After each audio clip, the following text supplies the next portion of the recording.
Whether you work full time, part time, as a consultant, you have clients, all of those things.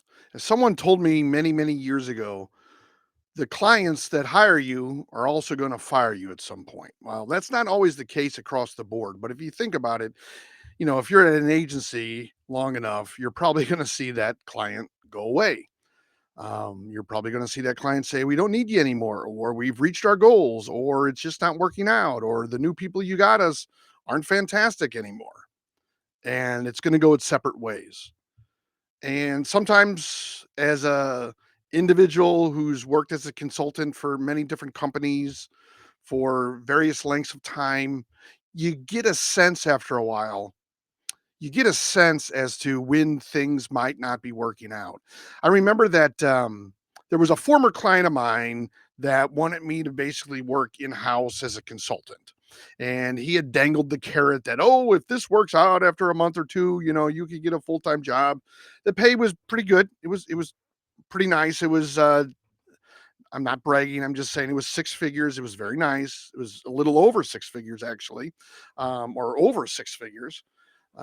It was not 150. It wasn't 130, but it was somewhere between 125 and 100,000. Just to let you know where I'm at or where I was at. And he said, "Oh, if it goes after a month or two." Well, here's the thing. I met with him every Friday and we discussed what I was working on, what our strategy was, what he needed, if there were any shows or conferences or any needs for marketing or communications. And oftentimes I found that he was extraordinarily vague with me on that. And what I mean by that is I don't know that he had a pulse of where things were going with the company, the day in and day out, or maybe people weren't sharing it with him. Something like that. He was very vague about what was going on, and I was there about, I want to say it was over a month. It was probably 2 months, and we would meet Friday, and he had this huge office, and it wasn't like in a great area per se, but it was a huge office. He was very OCD, it was very clean, very, very tidy, very nice, top tier kind of looking stuff on on the counters and things like that. And I asked him, I said, "Hey, do you think this is like everything's going well? When can we talk about joining the team on a full-time basis?" He immediately said, "That's not going to happen." Or that doesn't look like it's going to happen, or we're not going to talk about that now. It was something like that. Now, that's a clear sign to me, and that was after about 2 months, and I was there almost a year. But after that, the relationship was not as buoyant, let's say, or as friendly or amicable as it normally would be. And in different situations over the length of my career with clients and workplaces and downsizing and all of these things, because I work as a consultant a lot, and so I hear a lot of different stories, and I'm part of different teams, but I'm always sort of at arm's length. Or there was one time I was doing some consulting actually for an agency, and they were great people, very nice. I like the people I worked with on a daily basis. I like the people in charge. But what I found out was the left side, or the left hand, wasn't talking to the right hand, because in a company email that I used to get, it said that, oh, they've hired this this new person that's in charge of marketing and communications, and they come from XYZ company and they have this kind of experience. Would have been an ideal role for me. But what happened was the folks that I was talking to had a team underneath them that were given day-to-day operations duties, okay? And this is kind of what I was talking about yesterday, in so much as sometimes the bosses just don't really know what's going on. And it's kind of what I was talking about with this place that said, "Oh yeah, we're not gonna hire you after 2 months." Like, that's probably not an option. And they hired someone at this agency that in a role that was senior type role. It wasn't high senior. It was senior management, I would say, middle management, senior level kind of something that I could have easily done. Now I liked working with this person. I got along with them very well. They were great. I don't talk to them that much. I mean, it's been a while, but afterwards we went to lunch and talked, and it was very amicable. I mean, I try to have that Midwest nice, as they say. I might go home and kick my clothes across the room, but I try to have that on the outside. And what I learned in that what I learned in that moment was that the left side doesn't talk to the right side. You might be talking to the CEO, the CFO, the COO, the CMO, the CTO, the CIO, whatever it might be.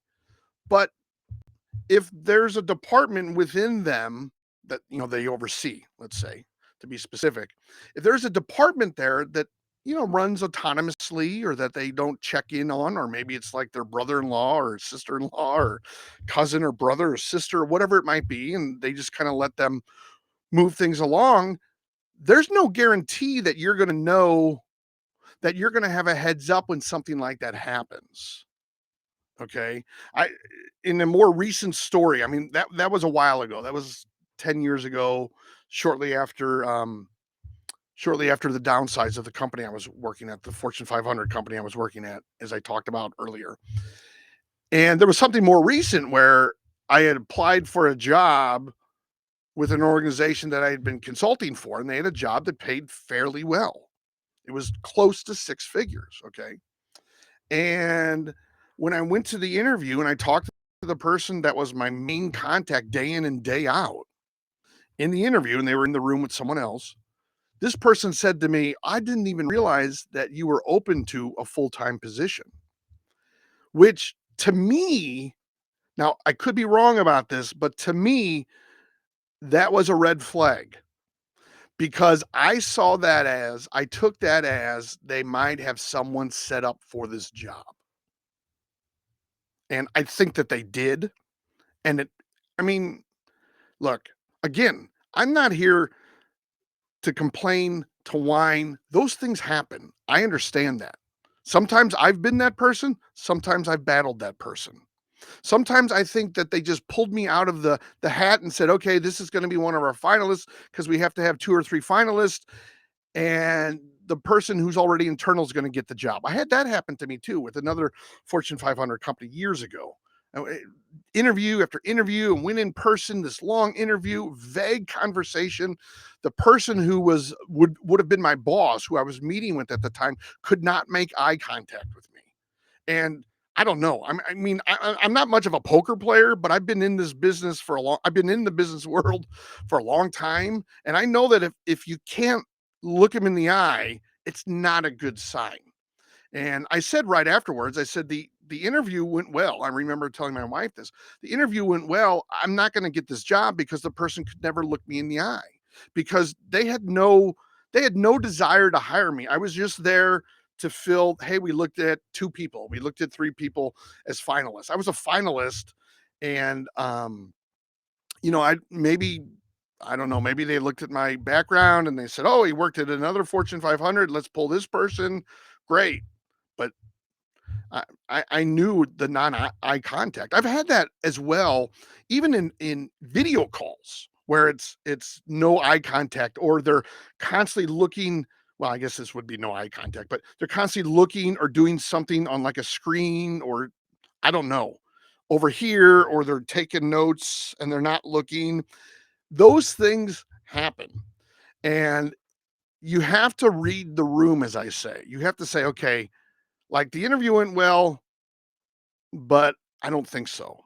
There's been other times where I've had interviews, and this is like my, my video and my podcast from yesterday, saying, over 40 things change, because I've had interviews where I talk to the person on the phone and it goes great. They're like, "Oh my God, this is so great. I'm going to set you up with this person to talk to, or that person to talk to." Or what is, sometimes to me, I guess I have a little PTSD about it. Um, you know, when the person I talk to, and a lot of times an executive of some sort. Sometimes if it's a small agency, my initial call might be with the owner of the agency kind of thing. Okay. And they'll be like, I want you to meet the team. And the team is always, or almost always, has a totally different mindset. Okay. And again, I'm not one to complain. I'm not one to make excuses, but oftentimes they're much younger than me. The owner might be my age, maybe a little bit younger, and then they have people who work for them who, a lot of times they hire out of college or they were an intern. They're in their 20s. And it was funny because one time I was on an interview, and the first interview with the agency person, the owner, went very well, very, very well. And she said, it was a female in this case, and she said, "Oh, I want you to meet with the team." And I was getting up, I was gearing. I said, "Oh, who are the team members?" I'm getting all this information about them, all this other kind of stuff. And a lot of the questions that I was being asked was related to, "Well, how much work do you do?" "Well, you know that we have to do this. Do you know how to do this?" It was that kind of like, this guy's my takeaway was this. Okay. And I try to always read people, give them the benefit of the doubt. Okay.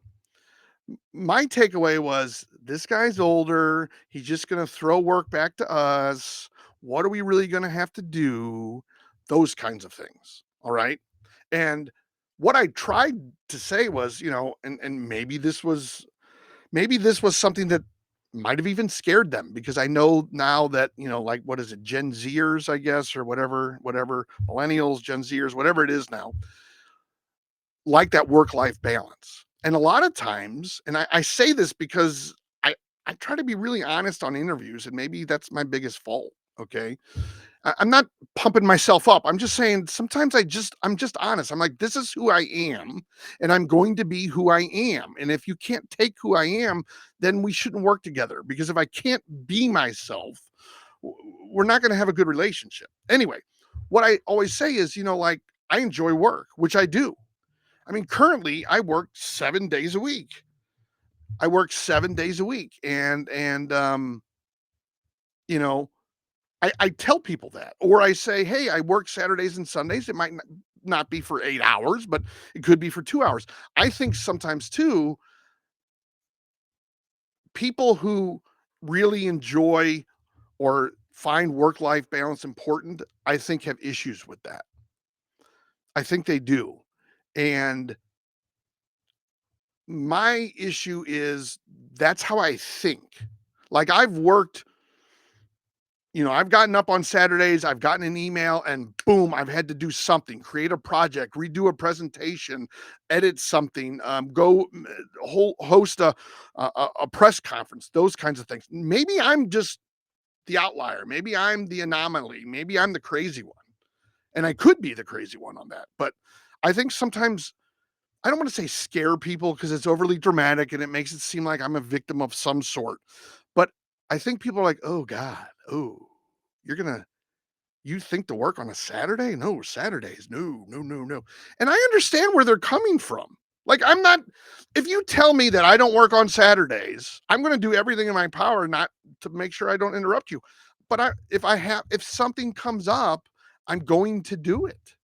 And oftentimes I take on the responsibility individually anyway, you know. But my whole point to all of this today is the fact that when we realize that things aren't moving, that we're not going to get the job, that the contract we're under isn't going to be renewed, that the job isn't going to open up to a full-time job, that the job is kind of at its end. They've run out of money, they've gone in a new direction, whatever that might be. Okay. And I've had all of those things happen to me in various moments. All right. For a variety of reasons, as a consultant. Obviously, the downsize. Obviously, there was a company that didn't get the funding. I understand it. I've been in the business world long enough to know that. And there is a great deal of fear when it comes to this. Okay. Oh my God, oh my God, oh my God, what am I going to do? How am I going to pay my bills? How am I going to pay for this? I have car payments. I have this payment. I'm getting married. I'm getting divorced, whatever it might be. All these things rush your mind. There's this great deal of fear. there's also sometimes, given the situation, a great deal of joy because you realize at that moment that, oh my God, I don't have to deal with these people anymore. Now, that's not always the case, but sometimes it's the case. Now, in the agency I was talking about where the left hand didn't know what the right hand was doing, I really wanted, I mean, whether I was a consultant or not, I continued to work with them, but not getting that job, I knew my hours would be cut back. I really enjoyed that team. But there's been other situations where, I've worked for people who um, just have had, as I said yesterday, I believe, they just, whenever I would come up with an idea, it was like I was giving them a blank piece of paper. It just wasn't there. And it's like, look, I've been doing this 30 years. You know, like my ideas have been successful for companies. Why am I not valued? Okay. And when you feel like a boss doesn't value you, it's never a good sign because I believe that it's almost impossible to get that value back. Now, you have to go out of your way, you have to move mountains, you have to become a rock star superhero, those kinds of things. All right? And to have that boss, that manager value you. But when a boss takes the side of someone else, when the boss believes in the other consultant and references them as an idol. And when you come with something, it's just, hey, can you do these junior tasks? You're not being valued. And there comes a point where the separation might be the best thing that ever happened. As hard as as hard as it is to take at that moment, because everybody inevitably, internally hates any form of rejection. All right. That's a no-brainer. Nobody likes rejection. Okay. But you're being rejected. And sometimes you're being rejected early on in the cycle, early on in the relationship. And you just, it's like dating the person who has this bad habit or has this addiction. Oh, they'll get better. Oh, they'll stop smoking. Oh, they won't drink as much. I don't drink, they won't drink as much. Da, da, da, da, da, da. And you just sort of overlook it until one day everything hits the perver- proverbial fan. God, I can't talk. And you have to realize that there comes a moment when that fear in some aspects turns into joy because you're like, oh my God, I don't have to deal with these crazy people. I don't have to deal with this person that doesn't value me. I don't have to deal with this person who is afraid of things and pushes everything down to me. I can do my thing. And in a lot of ways, having a video like this is very freeing for me. I grew up very, very, very Catholic, very conservative Catholic. And going to confession, you always felt good coming out of confession, even if you had to go face to face and not behind that little wall. Um, you always feel better. And I find that this is like my therapy in some ways because I need to talk. I just feel like sometimes I talk too much to you guys, but let's just circle it back because I don't really like to go over 20 minutes too much and we're approaching that. When you realize the relationship is not good, when it's not strong, you have to take action. And there's many, many things that you can do. You can be like me and realize that things are not going well and look for other things. Make a commitment, and we'll talk about commitments and routines tomorrow. But you can make a commitment to finding something else, finding another client to replace this client because it's just not working out. It's not a good situation. It's not a good situation. And sometimes you leave, sometimes they ask you to leave, whatever it might be, but you find that other situation. And it's knowing, look, whether the money's good or not, it's important to get yourself out of those situations because you're never going to be fully successful. You might be good, you might do some good things, but you're not going to be fully successful in a job that doesn't value you, in a job where your boss or your manager doesn't spend time with you, you don't feel that they're listening to you, you feel like they're asking things of you that are much junior for you or that are even sometimes unimportant. I mean, I used to have to go into the office to help my boss. Literally, what I would do is this person would print something out. I would walk to the printer, walk back to the office, and then put it in a pile. And I would do this for like, I don't know, weekly, monthly, something like that. And it was such a waste of my time in the role that I was in.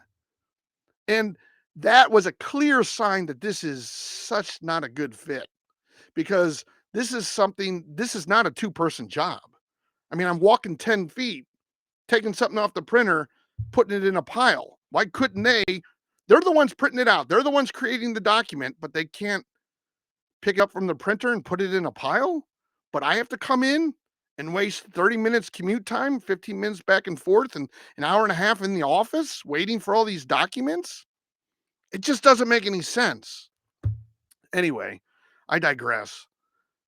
Tomorrow, I plan to, hopefully, I'll hold myself to this. I want to talk about daily routines and how important they are, or at least my perception that they're important. So, thank you for watching and thank you for listening on the podcast. I will talk to you again tomorrow.